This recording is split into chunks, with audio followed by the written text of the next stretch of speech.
கொடுத்த கடமை வீரன் ஞானம் புகழும் கலைஞர் பேரன்.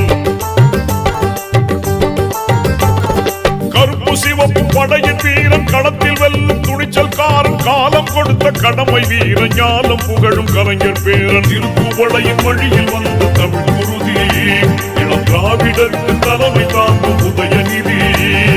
திருக்குவளையின் வழியில் வந்த தமிழ் குருதி இளம் திராவிடருக்கு தலைமை தாங்கும் உதயநிதி.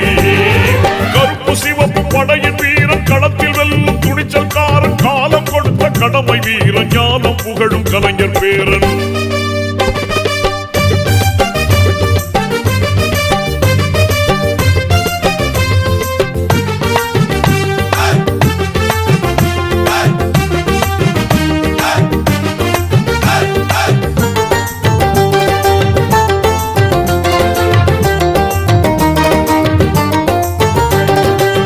லட்சிய தமிழனே இன்னல் துடைப்பவனே ஏழைகள் துயரங்கள் போக்க துடிப்பவனே. லட்சிய தமிழனே இன்னல் துடைப்பவனே ஏழைகள் துயரங்கள் போக்க துடிப்பவனே.